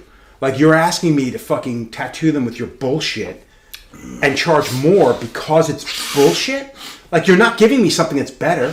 Like, go fuck yourself. But, dude, a lot of people... There's a lot of just stuff because of our age in this industry, and it's sad to be honest what it came to. But there are guys that are older than I am that did stupid shit as well. From the other side of the fence. First of all, don't give stupid shit a bad name. We all do stupid shit. Yeah, but when you're doing stupid shit for dumb money, it's fucking... Exactly. There's a level there of how far we go. We've seen a lot of people throughout the years do one thing or another to try to bank on this industry, whether it was like tattoo removal that left you with some Freddy Krueger style shit or whatever it was. The problem is, again, a lot of it got erased. A lot of it got... The fact that you have a TV show about me and my friend in England, they asked about that, like, so you want a nightmare tattoo, but you want me to tattoo the bad tattoo and then cover it. This is what bothers me. The fact that we forgot, and again, the tattooing is a ritual. There's so much rite of passage there. What we have, we don't give our clients. There's a give and take here on all ends. Most certainly. And again, very ritualistic. Alex Beatty said it best when he said, when you open somebody's skin, you open their soul. So it's kind of like the bartender thing, but a little extra. Well, it's which again, dude, we need to do this since I'm 16. I love it. I love that. My sorry ass makes any difference in this world to whatever extent. Yeah. That being said, that's sadly I think what got really erased here in the name of one thing or another. Well, in the name of these aren't tattooers that came up with this. Some tattooer didn't talk to some fucking chemist. But that still depends. Look, the next generation after me, and I'm pretty much the next generation after you, even though we're a few years apart. But when I came again, because you met me as LIOR. When I became LIOR Cifer a little later, that's when it hit. Yeah. I met the next generation. I met most of them in Cali, in Mexico, whatever. Nico Hurtado, Carlos Torres, all these guys. And let me tell you from day one. And they were already famous and amazing artists. Was it just not Joshua Carlton, but a few people from that generation. And they were acting the same way I acted. They put their head down. They're like, dude, I know exactly who you are. And they had a lot of respect for me. I've been very... They listened to what I had to say. And dude, they could have been... Because back then, there was already a couple from that era that didn't bother talking to me because of the fuck I am, right? Like 2 weeks after the first interview. So I've seen throughout the years, there's always people maintaining it. The same thing. There's Jimmy DeLazio tattoos me now. I've tattooed the skit since he started tattooing 12 years ago. Yeah. They're there. But the sad thing is the majority is not. You know, no, the sad thing is me and you get the impression. So I remember the first time I talked to Nico was in Detroit, I believe it was. And I might be mistaken. He'll probably tell you if it wasn't. But I remember talking to him. I saw he did a Batman, or maybe the Batman was there. I don't remember. But I talked to him and Jeff Gogoi the same weekend. And I was just like, damn, dude, this stuff is fucking killer. And he was just like, oh my God. Like, he was just fucking excited that I came to his booth to say hello. It's fucking queer because the way I look at it as, man, we're just tattooers. We're on the convention floor. Like, I came up here because I'm genuinely impressed by what you're doing. It took me years to understand that people came to see me. I was always, and again, dude, it's I was still in a weird to this day. Cult, right? It's still weird. Well, you were because you guys did. You're welcome. Like, Yeah, to this day, we're definitely in a cult. Cult does create an environment of fucking this tangible fucking the specific balloon followers, and again, you've had them before, and so did I. Depends on what you want to do with it. And again, dude, you do you. You're talking to a person that's with any of the above, but you do you. No, it's just, again, it all translates at the end to whatever it is. Most certainly, yeah. Well, that's the thing. That's kind of the point I'm saying. I think, and again, I think that the phone should not be what limits what you get to see, and especially when it comes down to a fucking bullshit algorithm. I know. The question is, how are you going to fight it? You're a minute away from AI. You've got, and just so we're clear, I'm 47. My brother is 4 years older than me. My brother is programming DOS. Oh, for real? Okay. Since like early 80s. I've been around all that shit. So you I have seen it growing up. So one of the things I always bring up. My nephew just did some military shit with it. I've seen it grow. Yeah. The question is how. Again, dude, I know my history. We go in circles. We've done this 5,000 years ago, and they have a different leader and a different disease, right? And I agree. I don't think it's ever going to go away, short of a fucking worldwide fucking pandemic. Which, by the way, I'm like, my take from it is exactly like, dude, I try to make the best out of it nowadays, but it's very tricky. How do you do it without? How do you do it while being angry like me and you? Of seeing, dude, you can see the car crash coming. Yeah, you know exactly where this is going. The worst part about being in the car crash is the fact that this is like that fucking Stephen King novel, where you see the car crash and you know you're the one that flies through the fucking windshield. That's what's frightening me, is because we're the passenger who's not we're the passenger not wearing the fucking seatbelt. That's what's frightening, because we see it happening. We see the changes in our industry going on, and we're sitting there going, oh shit, I don't want to be the one flying through the fucking windshield. I want this cocksucker who's been doing it for 4 fucking years to be flying through the windshield. That's not me. Yeah. I want to be the old man who's like safely in the net, you know? The meme just said that about AI. I'd be like, I want AI to do my laundry and dishes so I can do more art. Yeah, a bunch of people have said that. But it looks like AI is doing more art so I can do the fucking dishes, right? I just watched a thing recently. They said AI should be doing the dumb shit that nobody wants to fucking do. That's not the way. No, they're not doing that. They're taking the easy road, because all this art, decades, centuries of art exists in the ether. It's fucked now because it's in the ether. Yeah, but it exists in the ether. AI has got the easiest fucking job. They have the easiest fucking job. They have literally the world, the fucking universe at their fucking at its fingertips. See, I don't know what to say, dude. I lost work with, like, again, I don't have nearly enough work. Again, album cover due, bunch of money, really cool shit. I lost to AI. The one guy wanted it, which I tattooed for years and I love. The rest of his band was like, free is cool. And my whole fucked. You know what was my point of that and what's fucked? Artists should support artists. Okay. Because, dude, not for nothing, when it comes to AI, you got the look, I got the look. We can be a band tomorrow and take over your fucking band. So seriously, do you know what I mean? It's like, dude, think for a second. Sit at home, smoke a joint, do whatever the fuck you need. But think about what you're doing. You know, everything here is very like... Here's the thing. What's the longevity of that's going to be? Because that's the thing, too. You got to keep in mind. Once all that shit starts to die down, people are going to look back and be like, yeah, go fuck yourself. You had the shitty album cover. They did with a few. I'm not sure, though. Like I told you, I've been around this for many years. I don't trust people to have the right judgment at the end. No, you're right. People like shit easy. Shit, again, it's like, you can argue all you want. I don't have to be an old guy. I could tell you that when I was 20 already. Easy come, easy go. People used to build shit to last. Nowadays, like, oh, I can put your building up in 1 year, but don't worry why it breaks in 20. Exactly, why it falls down. Which, again, half of the battle here is that people are not aware of the consequences, right? There's like, at least us as a little older people, like, all right, at least when I go into it, that's what I meant earlier, what I said. At least when you go into it now, you're like, oh, I know what's coming. You're in a better place in life, brother. I'm not. I went back to being 25. I break my ribs in mosh pits. So at this point, I'm like, I was like charging my way and being like, this is going to be so terrible. This is going to hurt. But it's my sorry ass that at least made the decision and know it now as opposed to what we learned, right? So let's stop shitting on the people that you're trying to sell a book to. I'm not shitting on anyone. No. So I think you just recently took the time to sit back and write an autobiography, which not for nothing, you're not that old.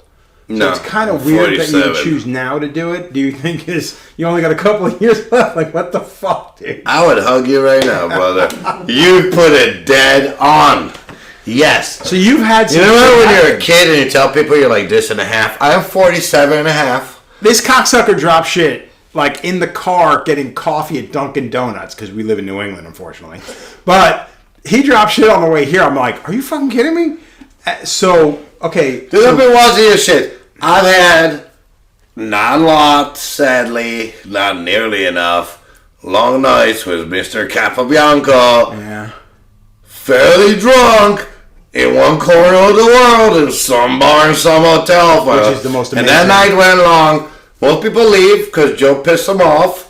Some people get, but again, he's a big guy like me, so I ain't going to do any more than that. I'm like, dude, have at it, and I'll play. Well, I think we've had conversations similar to this, probably a lot more raw. Which is when I saw your podcast right off the get-go. Before you even started posting it, I was like, oh, you want to talk on camera? Any day, brother. Well, okay, so... Because at this point in life, again, it's not the age, it's not anything. It's the fact that I tattooed for 30 years. Like you said, with the book, in a nutshell, dude, you write about yourself, it's cathartic. It's amazing to, like, have the reason to even think in those terms. Yeah. And, I am 30 years into a career. It's not about even my age. And you came from Israel. And I came from Israel. Which has already got a fucking story. And I've lived in Europe for a few years.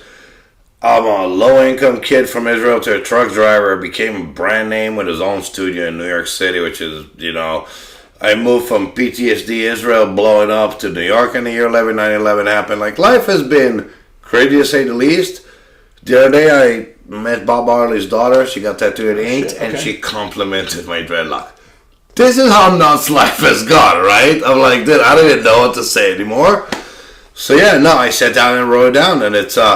not for nothing. What does anybody? And dude, I'm not selling this for the money. I'm selling this for you guys to know who the fuck I am and let me tattoo. Well, that's so we're clear. Well, the hope is that people are going to take the time to realize exactly what this is about and why you're doing it. And they're going to. The main thing in my book, and yes, it's only my experience, the same way you are. And first of all, as any tattooers, even not once traveling like us, we always told you should write a book. That's why you got a whole TV show out of it. Like, yes, we have pretty interesting life and pretty out there with the people we meet, with the impact we made from people who die and get a souvenir or a portrait. There's a lot to it, right? It's not always about you. It's about the individuals all around you. It's everything. Yeah. It's everything. I did the first article I did for Jerusalem Post when I was 18 in the shop. This is kind of like a reality show. Most of the article was about the dude that got some name and why he got it, right? It is what it is.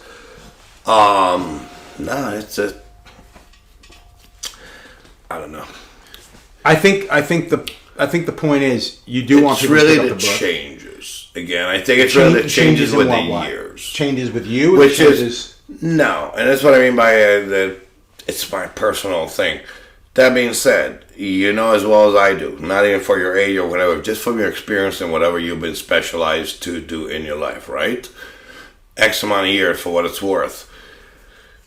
because of the years, because of the whole reason you have your podcast, which is what makes it so interesting, is how much we've changed in the last 30 years. We changed. So it's not me and you. Don't not us. The world. I will admit, I just keep the voices in the back of my head quiet because they're not allowed in the general. They're not allowed in the cafeteria anymore. I told you earlier, I might have changed if years ago when I was famous and I was booked for months on end. I would have opened a studio and maybe I would have said on millions now and talk very different. I don't. It is what it is. Here's the thing, though. I don't think that we're allowed to. I'm okay with it because we're not going to sell our soul. Like unlike guys like dude, they call me Lucifer. Unlike I sold a long time ago. But you didn't though. But that's the thing, you didn't. Of course, that was a clear deal. Yeah, whatever it is. You know as well as I do. There are individuals that have shops that cater to individuals and play up to bullshit. Yeah. That we won't deal with. Yes. That we're not going to go. No, we're not going to do a tattoo on you that's going to fall apart in 6 fucking months. Which we're not again, I would love. Dude, I sound exactly like you on a good day, and especially with people off camera. That being said, my little wisdom of all this is like I can't really judge it anymore. Do you know what I mean? No, it's gone. It's beyond judgment of how it's done. Like I told you, me writing my book and looking at it and just doing the math and being like, dude, I'm an old school skater it's all like from the 80s to now, basically in a nutshell. On my personality, but think again, dude. I'm an old school skater, metalhead, tattoo. Think how much that I've lived through the satanic scare. Yeah. I've lived through all this shit. I've lived through us being criminals. I've done art shows around the world right now. Skateboarding in the fucking Olympics, and Dimo Borgir is fucking playing with the orchestra in Oslo. No, we were promised prison. In a nutshell. And best some other halfway to prison or prisoners. Here we are now, and dude, and again, I honestly don't want to get to that level ever, because I don't think it fits me or who I am, but some of us are driving fucking Porsches and Ferraris. Oh, fuck yeah, dude. Right? Like, we're not I'm not sure how I feel about it. Maybe it is because I'm old school. Maybe it's think, sorry ass for not even wishing that to myself, right? But the only time I begrudge individuals is when I think they're doing stuff that they're just simply taking advantage. That's it. That's my problem. It's exactly as long as you do stuff right. Yeah, I've not seen so people much, not right, because right would say that you know more than they do. I don't mean it by right. Right by me. Right by my concept. Right by their client. Right by.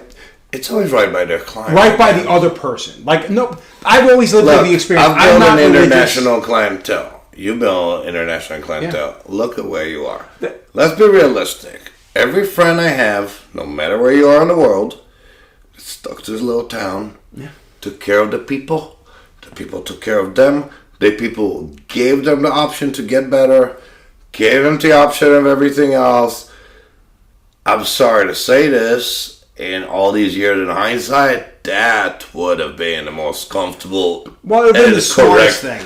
Right? Which is like what I told you here. At least you guys still have the studio here. Still in Connecticut for X amount of years. Thank goodness, yeah. Dude, after I moved to Europe, I came back 3.5 years ago. I still get monthly like, where the fuck are you? I'm like, so now you'll see my stories. I'm like, I'm gone for 1 week. It doesn't from matter. New York. It doesn't matter. People can have it spelled out on a bulletin board in front of their fucking home, and they go to bed every night with that thing blasting. Like dude, I said, I'll do conventions, and they will still not remember. I used to actually. I smart up. I used to do conventions. One tattoo at a convention. That's what I stopped to because it gives a fuck, right? It's not even as much fun. Do one tattoo, and then on the end of the weekend and the party, it'll be like 3 people will be like huge fan of yours. Didn't even know you're sorry. That's what the convention, which we're not going to get into whose fault that is, but it is what it is, right? What we talked about earlier. Just saying. It is what it did. We're old enough. I forgot banners before. But I'm just saying, at the end of the day, we've done it long enough to see in all ends of it. This is what annoys you, right? When you're like, dude, if I was even 1 extra day, we'll do it in the room. But no, I'm like, so it's lost in this convention, and I just got fucking 3 guys looking at big pieces. I'm like, I guess I'll come back to you shitty time. I really don't know what to do at that point, right?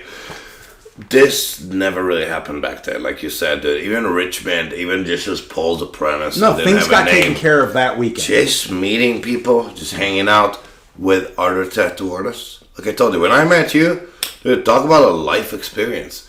I'm a shit show from Israel. I'm just not a shit show, but just a small artist, no name, no nothing, working for Academy Show in Miami. Tattoo tour all over the town. I finally hung out with Paul a little bit, met Guy, met you, met Hannah. That was a good time, yeah.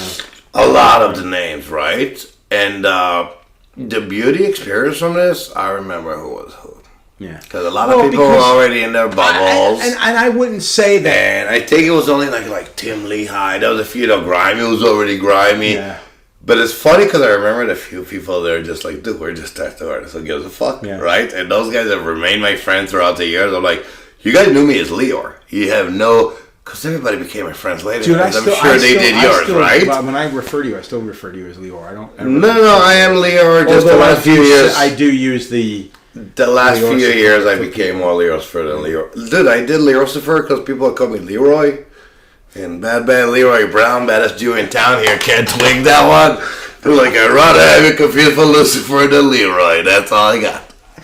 You're definitely not a Leroy, man. I'm definitely not a Leroy. I do have dreadlocks, but not enough of it. Yeah, no Leroy. All right. So, is there anything else that you want to definitely touch on? Because I think we've done a fair job of offending quite a few people, but in a good way. I told you that ahead of time. I couldn't. No, dude. I'll be honest with you. So, I've been fighting with my inner self and with the inner selves of individuals who've been on the show, where I sit there and I'm like, I know what people get a kick out of, but I know it's a very small demographic.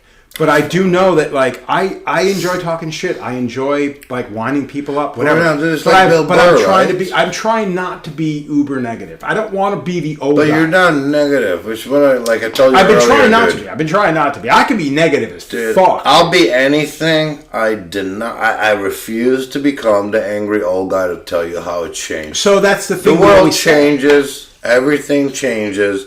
You know who's my hero? People like Tintin. They know how to ride the wave. They rode the wave when it was illegal, and they rode the wave when there was a TV show, and they introduced it in France. Yeah. Those are my heroes. Everybody in the world can take your words in one way or another. I'm not here to please. You know what I mean? It's like, I will be the first one to tell you ahead of time, if you have any issue with the above, just leave. I don't really, I'm not a politician. I'm not somebody. That's the way it should be. If somebody's saying something off color to you, walk. Honestly, again, which is semi-sad, semi-funny, in the world you live nowadays, yeah, this became an exception. Like, being the guy without tattoos is cool now, and being the people who still open up about what they have to say is cool. I'm like, I don't tell you, we're old. We're allowed to say it. Isn't there an age when we're allowed to be dicks? Dude, you can't be an Archie Bunker anymore. You can't be Archie Bunker anymore. You're pushing. That's Hitler. Dude, there's still in between Archie Bunker. Hey, I'm just saying. I grew up on that, dude. Me too. As far as kids nowadays, Archie Bunker is Hitler. There's ones before. Get a thicker skin. Oh, I don't give a fuck about No, not you. I meant them. This is me being nice to you kids. I really don't, I just dropped his name yesterday because I bring that up. I was in Wyoming, the real America. Guns, food, probably still slept their kids. Good shit. It's always like some stuff never changed. You just gotta go deep enough. Oh, God. Yeah, we're not going down this. Because so many things just rush to the forefront of my brain. Buddy, you can do like me and write a whole book about it. No. Do you know how many disclaimers? I have at least 3 disclaimers in my book. Okay, so let's go. We're gonna end on that.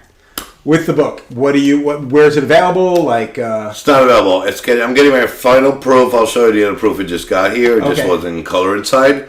The hardcover, color, 200 pages. I'm doing pre-sales right now because my poor ass needs to do that. Dude, hardcover book with color inside, that's like $2,000 for 60 books. Dude, I got a couple of them, I know. And that's actually not as expensive. I did an art book before. It was more expensive back in the day. Oh, no. I found that Jew site that gave me that deal. No, buddy. It was more expensive. You're correct. And I was like, so if I'm not Stephen King, we're getting like one of those, right? And then they're like, well, you got to have a proof. It's like $90. I'm like, for one book? So it is, look, I've done art book, I've done comics, we're going to do this right. Like, yeah, no, like and not for nothing. Studio, like everything else. People are paying for it, and you want to and not for nothing, dude. This is I'm doing pre-sales to do it. I'm waiting for the final proof.